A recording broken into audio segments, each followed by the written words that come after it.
Hello guys, hello.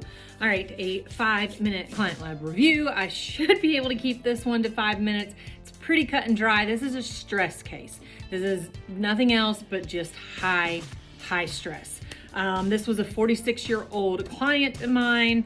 Sex hormones look fantastic. Like I have 30 and 35-year-old women that wish their hormones looked as good as this woman's did. Her issue is stress. High stress job, high stress relationship, and then she's a CrossFitter. So just a really bad combination there. And I'm gonna show you her labs, which it's pretty simple with these labs, but you can see that stress is starting to take a toll on her body.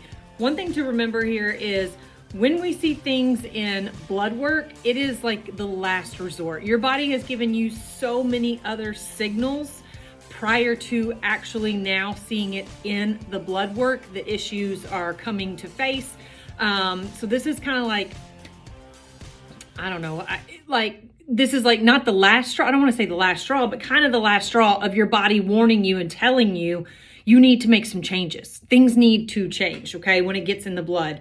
Like I said, your body will tell you so many other ways prior to resorting to changing levels in your serum when you do your lab test to try and make you aware and make some changes. But anyways, okay, so let's look here at page 1.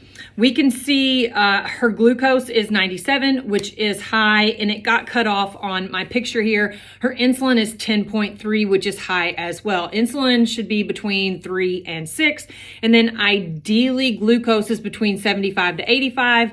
90 is okay, but I really like to see my clients between 75 and 85. So we do have elevated insulin levels and glucose levels here, so we know the food intake is not the best. I also know that she was a pretty heavy drinker as well. So between the alcohol and the food intake, plus the stress, cortisol and insulin run hand in hand. So if we're going to have elevated cortisol levels, we're probably going to have elevated insulin levels, and vice versa. If we have elevated insulin levels, we're probably going to have elevated cortisol levels. So we will come to that as well. Both insulin and cortisol are hormones. I want you to have an understanding with that. And remember, hormones are messengers, meaning they've tried telling you a whole bunch of times to stop doing what you're doing. Okay, you also see that the albumin is high here on this page. That's just telling me that her blood pressure is most likely high. I don't do a blood pressure read, but I could probably just decipher that from seeing that, and then the other stuff in the labs as well. We go to the next page, we see LDL is high. Again, this is an implication of the insulin and high stress. Basically is why those levels are up, and it is showing itself in cortisol. And then on the last page here, of her labs that I'm going to show you, you see her C-Reactive Protein, which is an inflammation marker typically related to cardiac issues. The higher this number is, the more likely you are to have plaque in your arteries. So hers is really low, so that's really good. So that means that, like I was saying earlier, her sex hormones look really good. She's got low inflammation when it comes to this. She's just, her stress, the stress is the big driver that is showing us all these things that are starting to fail or go wrong or not operate optimally because of this chronic amount of stress that she is under. So we can see her cortisol. Her cortisol is at a 6.5, which is low. So the only way to get to low is you've ran it high for a very long time, and then the gland can no longer keep up with the production of cortisol to meet the demand that your body is asking of it. So it can't secrete enough, so that's why it goes low. So I'm sure a lot of you have heard of adrenal fatigue. It's actually the correct term is adrenal insufficiency in regards to what I just said. You're under this chronic stress, so you're constantly secreting this cortisol, and eventually the amount of stress or the amount that you're asking of your body is more than that the gland can keep up with, so it's insufficiency. It's not secreting enough to meet this demand. It's not fatiguing out, it just can't keep up anymore. So you're on the low side, which is not a good thing, and it's very hard to come back out of this. So when you see somebody that's in this low cortisol, the first thing we do is rest. rest, rest. No working out, nothing. Rest, get the food intake up, work on sleep, work on stress management tools. They can walk. Walking is actually great for stress management, like morning walks, evening walks, things like that. So we do a lot of walking and we rest. Then we really worked on food intake. It was a lot of processed, a lot of quick food, not a whole lot of whole foods coming in, not a lot of vegetables, not a lot of water. So worked on hydration, better food quality, food timing, just all that kind of stuff. Did some supplements. There are supplements that will help to elevate or support the adrenal glands to help elevate cortisol levels.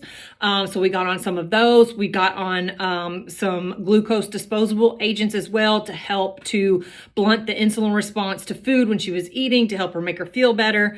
So I'm going over a little bit on 5 minutes, but anyways, these are hard to do in 5. But the thing when cortisol is low, the thing I say to people when it's low is that you're kind of just like, nah, nothing really excites you. You're just kind of like bleh all the time. And that's no fun. Nobody wants to be like that. You're not depressed.